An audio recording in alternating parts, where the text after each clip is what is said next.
Hello,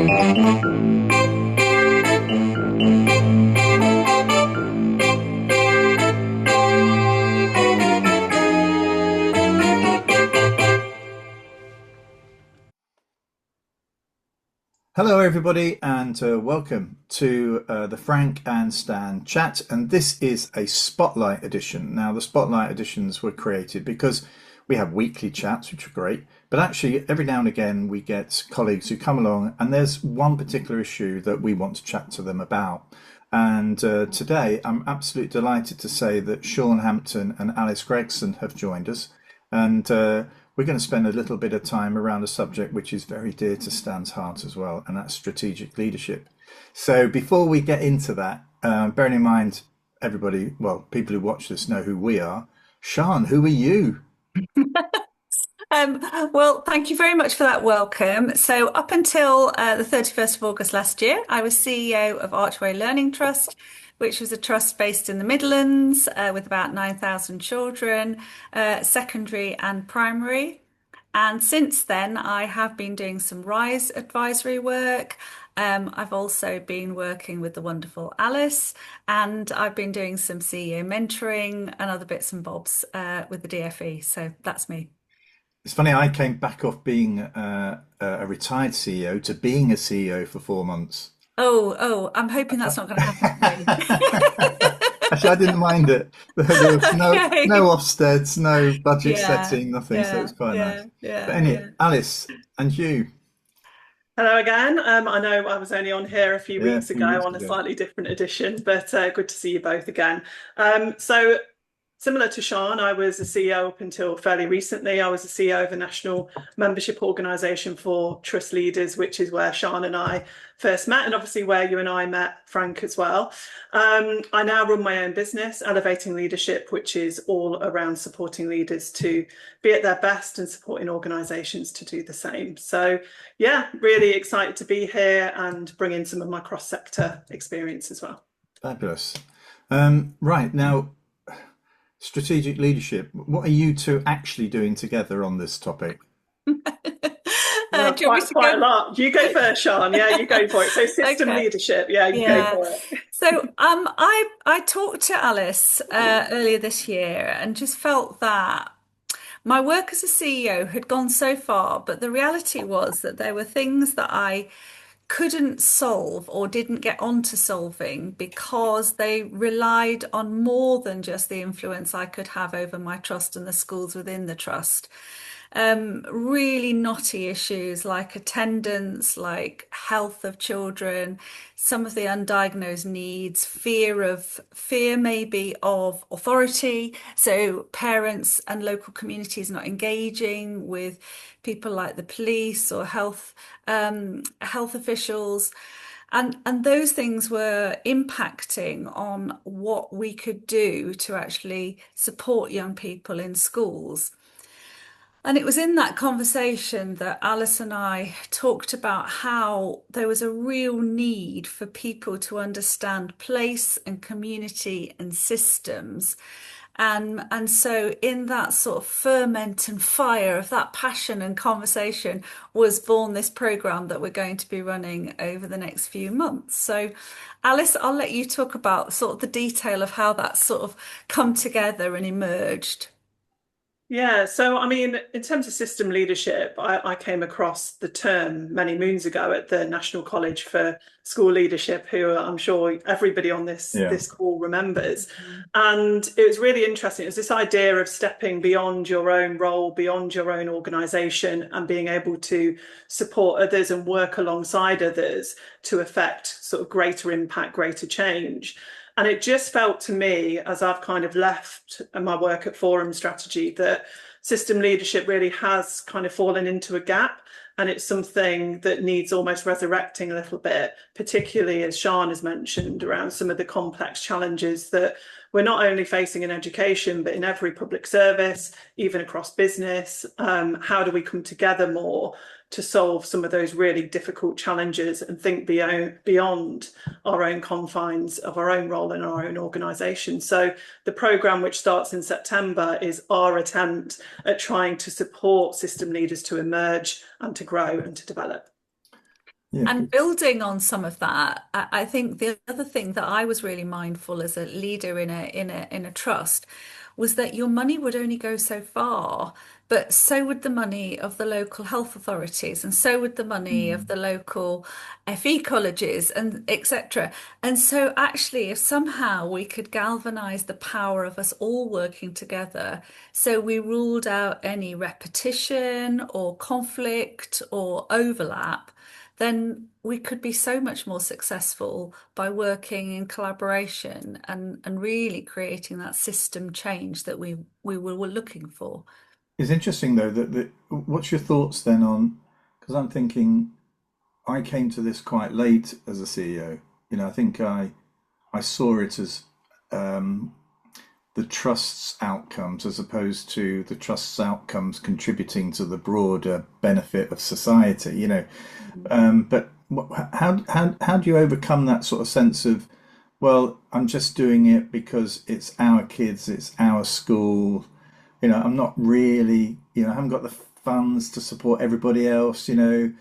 How do you overcome those sorts of accountability pressures when you're looking at a system change that involves a wider community of people?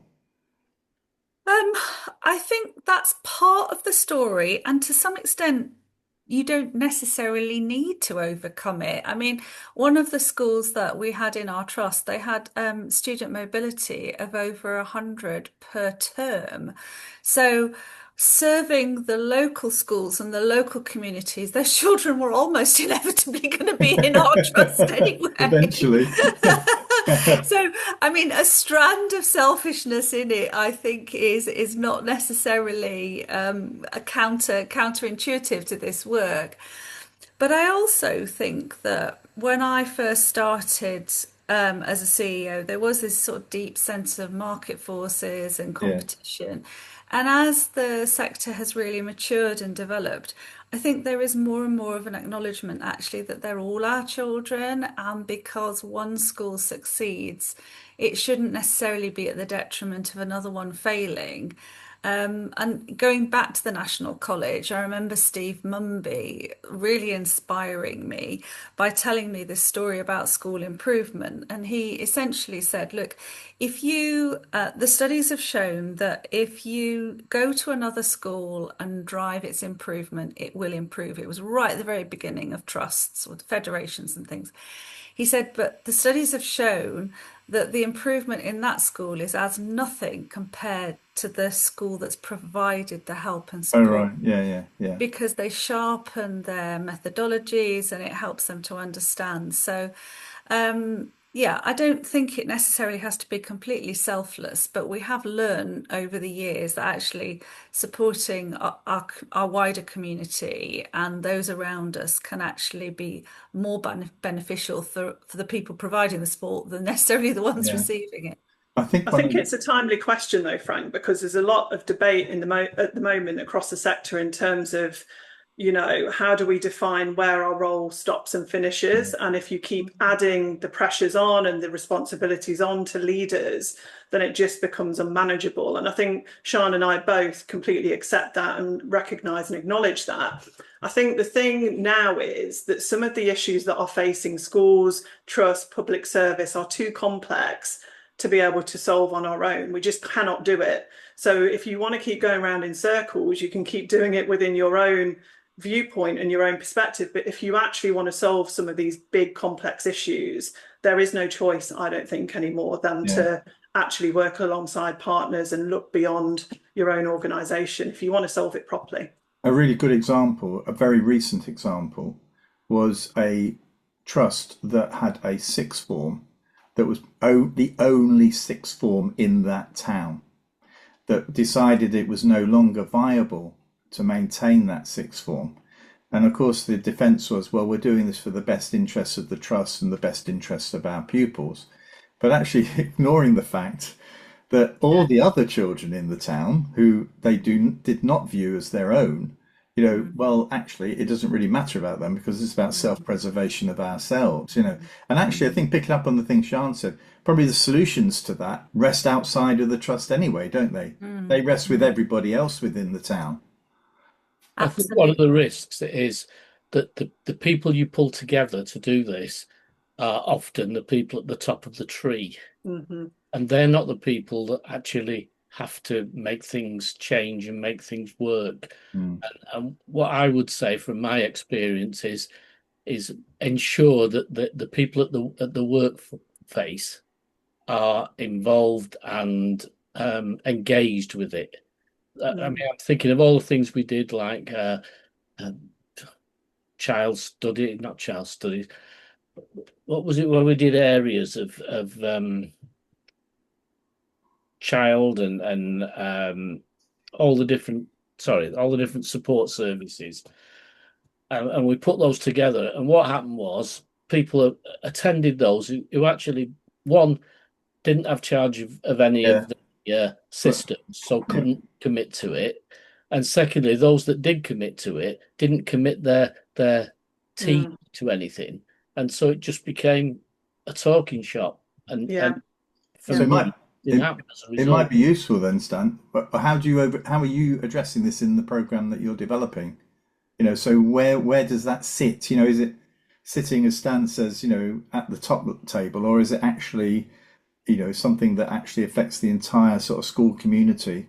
So I think two things. First of all, it's not just education. I think we should have been really clear about that at the beginning. The cohort we happen to have so far is education, but we're willing to go beyond that. So I think there's two things. One is we've not been specific about the level title of anybody who wants to come on the program. The more important thing for us is that commitment, that interest in being a system leader. So you could be a teacher for all we care. You know, any level is absolutely fine, and we can tailor the content to those different layers and levels. And then the other aspect to that is we've got a whole module in it, which is around activating system leadership in others. So exploring, for example, how do you get your board on board? How do you get your wider workforce on board? How do you get the community galvanized behind it? So it's not just about developing you as an individual, it's also about developing all of those people that need to come with you on that. Yeah, it's that communication thing again, though, isn't it? You know, we were talking before we start recording about potentially a new prime minister and the differences perhaps in the way that they might be able to communicate or not. I mean, how easy is that, you know, to actually sort of get that across, you know, and to support it? One of the things that I have found most engaging and interesting is, as we've been preparing for this, is actually spotting where this is being done really, really well and preparing some case studies and interviewing people where some of these barriers are being broken down and they are working at different levels within communities to try and tap into potential. And you know, simple things like asking doctors and dentists not to actually make appointments for children during the school day or during the school period and wait for the holidays and things like that.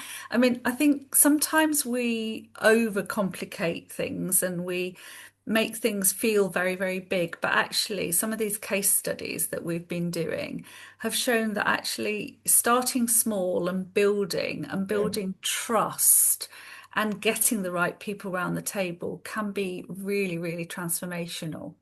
Yeah, it was Children's Trust. I've been trying to wrap my brain to think what was that we were doing. It was developing Children's Trust. But again, what I found at some meetings was I'd have a local resident who wanted to complain about the fact that the back alley wasn't gated, and the chief of police, who's unlikely to be able, and it was that mismatch of who was there. And so what we developed, or what I developed from somebody else's idea, I have to say, was identifying people, and we gave them colours. You know, the person who has got the authority to spend some money. Second, a layer below that was the people who can organise staff, given that the funding's gone, and a layer below that, the people would actually do the work. And so we tried then to arrange meetings of people at the same level. So we didn't want the chief of police there if we were talking about gated alleyways. We wanted local residents, local police, etc. It was, I've probably got it somewhere, I could send you. It's probably not worth it now, but it was a nice, simple system of saying, who do we need at meetings? And we also used the same colour banding to say, what kind of meeting was this? So if it was a red meeting, it was for CEOs and people with budget responsibility. If it was a blue meeting, it was a layer, 2 layers below that. It just made it a little easier. It never came to fruition because Children's Trust fell apart then. Before. That's the other Thanks for that thing. inspiration There there. must be loads of learning to be taken from Yes. that, though. And There I is. think that bit around mapping who your influencers are Yeah. is really important. And we've got somebody from Denmark, Jeppe Hansgaard, who has done some amazing work around how you really get to the bottom of who your influencers are, not your people with the highest level of responsibility, but the people who actually can influence, motivate, bring people along with you. And sometimes they're not the people that you think they are. They can be No. somebody else. I can give you We lost you. No, I was just trying to. really I'm in the simple. direct sunlight here on the hottest day in 10 years or whatever. So I'm really struggling, but yeah, that's why I went off. So I can give you a real example about influences. When I first became a head, the school I was at was unpopular. It's only in a local village almost, and the other school was very popular, and I couldn't work out why, because we had a good school, good teachers, good things going on. And it turned out the influencer was the crossing patrol person who said to mums pushing prams, "Oh, you don't want to go there. You want to Yeah. go to the," and that was the key to making a big difference to the school's input. Great example. How's this program actually going to work? Can you give us a sort of flavour of what's involved in it? Yeah, so we've been working hard to think about how do we give most value for the time investment. So it's 6 months in total. So we tried to keep it as short as possible while having the depth. There's a number of in-person sessions in Nottingham at Collick Hall, and then there's a number of online sessions as well. I think we've got in total around 20 to 30 contributors across the board. Wow. So we've really gone far and wide and really looked for diversity in who's involved. Right. So that could be contributing an in-person session, online person, or a video. We've also got a learning exchange as well, which I think will interest both of you. It's called the Community Shop. I don't know if you've come across this before, but it's a really interesting model where effectively they've set up a kind of model where they're looking to address food surplus. It's a bit like the co-op in some ways, I would say. But in a slightly different way. And then the food that goes out is heavily reduced to such a point that those who are in food poverty can still access the things that you'd be able to get, Asda, Waitrose, etc. So anyway, long story short, it's going to be a great learning exchange that really takes people outside of their own system and looks at another system in terms of system leadership. And then alongside that, we've got case studies, materials, a whole range of things that wrap around that as well. So I think that's really, really important, because when people don't understand how the other system works, you get things like, well, tell schools to do that. Yeah. Well, we can't. We can only ask them. Well, why can't you just tell them? Doesn't quite work like that with head teachers. But if you don't understand that, then part of the plan is at risk of falling apart, because there was an assumption from somebody that you could just tell schools to do this and change. There's quite a lot of place-based stuff going on, isn't there? Sort of, I remember when I was doing the work for Northern Powers Partnership, and funding from Shine went into North Birkenhead, which is, there was about 3 or 4 years going into that, and that was cross different sectors, and a lot of time spent engaging with the community that was meant to be benefiting from it, rather than just imposing on it. So it's quite important, isn't it? I think that the different types of people that attend are probably influencers in a, they don't need to be, as Stan was saying, don't need to be the most important person, but they probably need to have access to people who can listen and get a sense of what you're trying to achieve. So Actually, getting a community yeah. behind it would be really helpful. Well, I also think that the duration of the course and the formulation of it hopefully will get people able to reflect on their own practice and actually not just go to learn, but to stop and think, well, do I do that? Why do I do it the way that I do? So that they can unlock potential in themselves and in others, which we were discussing earlier, but actually just have some time to reflect. Because in the busyness of a school trust life, you rarely get those interludes where you can really stop. And I'm hoping by looking at how other people do system leadership in different places internationally, it would provide that food for thought and opportunity to reflect and to refine what they're doing themselves. Yeah. And we complement each other, just like you and Stan do, Frank. You know, we're together You're like too that, but we kind. come from different perspectives. And one thing I noticed recently when I was at a meeting, a cross-sector meeting, is how much we fall into edu-speak and Yes. language that is all about education. And that isn't the purpose of the programme. The programme is about getting us outside of that bubble a little bit, while also keeping the lens, you know, to whichever sector the participants come from, which in this case is mostly education. So Sian comes at it with that really kind of sharp knowledge, experience around education. I've obviously got some, but I've got some cross-sector knowledge and experience as well. So that's why we're kind of coming together, I think, in the way we are. Yeah. I'm just trying to sort of get a sense of how easy it's going to be to get people to think differently. I mean, if you tried, I mean, I found myself when I first became a head, I wasn't, there was no sort of professional development for being a head in those days. I remember being appointed, and then somebody gave me a sort of, the local authority said, well, I think you probably need 6 months at the Northwest Education Management Centre in Warrington. Which I thought I probably needed that before I started. But that was the way it was then, you know. But actually, I wonder whether or not. But at that time, a lot of the time was spent thinking creatively. You were not, you know. I think Stan and I were lucky to be appointed at a time when there wasn't quite the level of accountability that there is now, and an expectation that you do things in a certain way. So how easy, you know? I mean, well, I'm trying to get a view from you. You know, are there people out there with that creativity, with that sort of sense of wanting to do it differently? And is that actually a fight then to encourage others to be equally creative? For me, during this year, I mean, I've had the luxury finally to be able to reconnect with some wonderful leaders in my sector who I didn't really have time to spend with as a CEO. You know, I'd see them for half an hour and then I'd be thinking, oh, I hope they leave soon because I've got 12 million other things to do. And now I can have a proper coffee with them and a chat and plumb all the depths of their knowledge and pick their brains as well, which is just wonderful.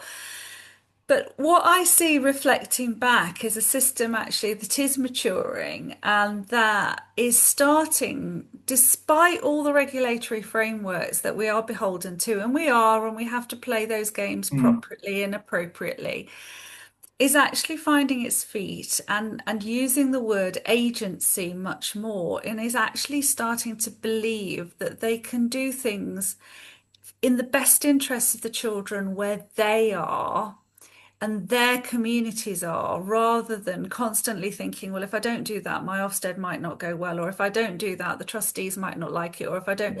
And so I think this is the time, especially when all around seems a bit tumultuous and you've got changes in Prime Minister, you've got changes potentially in Education Secretary, that people are finding their feet and saying, no, this is what we believe in, and we're going to do things differently and we're going to do things together. So yeah, I'm quite excited about the potential of this programme hitting this particular period and people starting to uncover that agency for themselves. I think the only thing, the challenge that we've got, which kind of goes to your point, Frank, is that the people who tend to sign up to a program like this are the ones who already are thinking Yes, in that way. the people we really want to reach are the people who are not quite thinking, no, we want to reach all of them. That's not true. We want to reach everybody. But the people we also want to reach are the people who are not quite thinking in these ways yet and not seeing the potential and possibility. But I guess our thought on that is it doesn't matter how big or small the group is you work with, they will have other people they can influence and build. You start movements through small steps in a way, and I guess that's what we're hoping is through our small steps we can create movements towards this direction of being a system leader, of thinking bigger scale and thinking about your local area more. Well, certainly in education, sorry Frank, go on. Even 10 years ago maybe, there was a genuine belief that we could all work together and make a difference.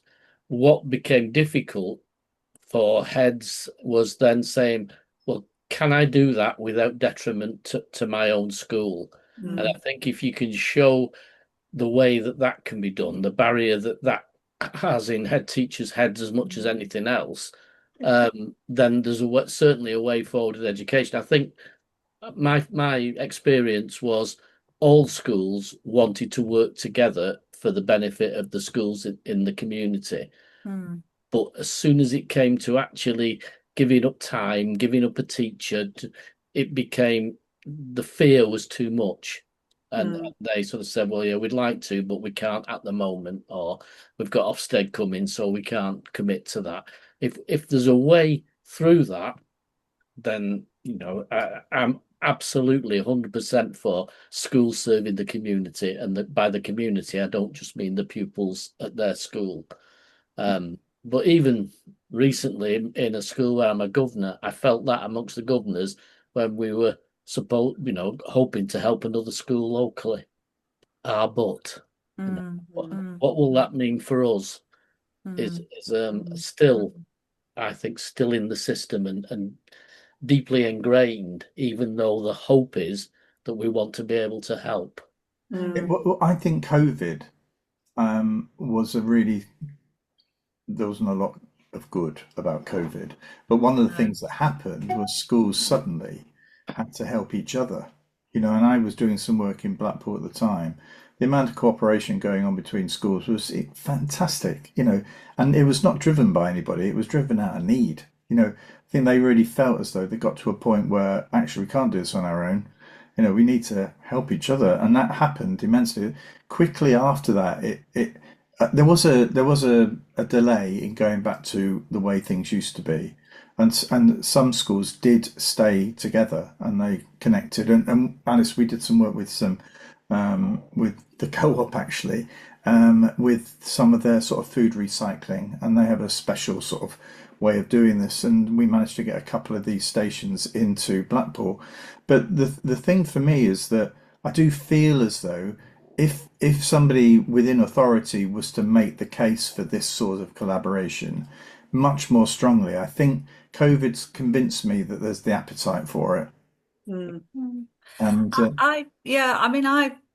I said at the beginning, I do some RISE work, and I hear this very strongly coming through the DFE in terms of school improvement, that it's very much about place and community and belonging to a group in order to sustain and improve standards, particularly in the education sector. So I am hopeful that the powers that be are also pushing this agenda forward in a constructive way. I also think as well, we still hear so many leaders rightly say, whatever this thing landing at my door shouldn't be landing at my door.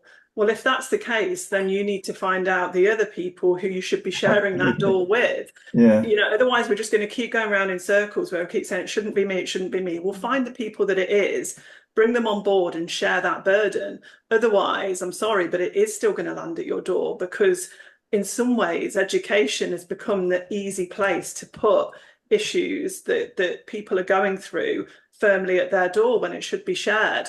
And the only way to change that, because let's be honest, the government are not helping in this respect, is to go out there and find people to share it with, get them on board, bring them behind it, make it a group project, not a school or a trust project.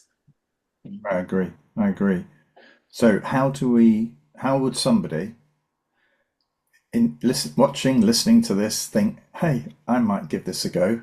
I suppose they'll be thinking, how much is this going to cost? So don't give us the cost. That's for them to find out. But how do they find out more? Do you want to answer that one, Alice. Sean, or shall I go No, for it? you answer that one, Alice. So we've got a page, we've got a web page. It's sitting on my Elevating Leadership website currently under programs. So they can just click on there and have a read through of what the program's about. I don't know if we're able to share that link. Yeah, I can put that as part of this podcast. I'll put it on in the podcast. It will be in the description underneath. Perfect. Yeah, exactly. Or just reach out to myself or Sean directly. Definitely. We're both active on Both on LinkedIn. Yeah, so drop us a message and we can point you in the right direction. We are going to close down in terms of applications sort of coming through the first week of July. That's because we're sending out materials the second week of July. Right. We want to make sure everybody gets everything at the same time. So will you be doing that 6-month project and then setting another one up, or is there going to be We'll have to see. I think it depends on how it all goes and, appetite and what people say at the end of it. We're confident. I mean, we would love to keep running it and keep doing it. But if you want to be assured that you will be able to do this kind of development, then try and get on this cohort would be our advice, I think. Yeah. I would. I'm on a cohort, just out of interest. Say again, Stan. How many do you envisage being on a cohort? We're limiting it to about 10 because we want to keep the small numbers so that you develop that nice close-knit network that we can personalize things enough. So we're not looking for a big group with this one, but we could scale that up obviously in future if we do decide to run forward. So 10 is our ideal, I would say. Yeah, so I know that some news for Frankenstein Chat is that I think we're going to be doing a live Frankenstein Chat in front of about 60 head teachers in September. Oh. And so in a way, these are avenues, aren't there, for us to share and to give you an opportunity for a platform to speak to those people as well. So I will connect you with the person who's organising that. We have no idea how we're going to make that work. Well, that sounds exciting. We tried it once in, where were we? In Wakefield. We went to a posh hotel in York and we had a professional people doing it, but I don't think we're used to following a script. That's the problem, isn't it, Stan? So we had an idea how it was going to work, but I didn't follow the script from day one, from the first minute, and then the person who's meant to be recording had no idea what was going on either. So, but yeah. Sounds much more authentic. Yeah. It does. I think we'll end up in 2 rooms in the same hotel on Zoom. Actually, yeah, it may be authentic, but we weren't invited back. That's anyway. Can I just say something really quickly as well? And I really want to say this because it's true that Sian and I just really, really believe in this. And we're not the kinds of people to put our everything behind something unless it's something we really believe in on a genuine level. And I just think, ever since I spoke to, I think it was Nick Blackburn up in the Northeast many years ago now, where he said, look, we just need somebody to bring this work together and push it forwards. I think I've always just felt that if I can do anything to help that, then I would. So it's a very genuine endeavour for us. It is about helping people and trying to bring people together. So that's just our kind of push behind it, I guess. Brilliant. That's a great way to end it, isn't it? Yeah. Okay, well, thank you, everybody. Thank you, Sian. Thank you, Alice. And Frankenstein Chat is the weekly one is on next week. So we've got a couple more before the end of the academic year. So until then, cheerio. Thank you. Bye. Thank you very much. Bye. Bye.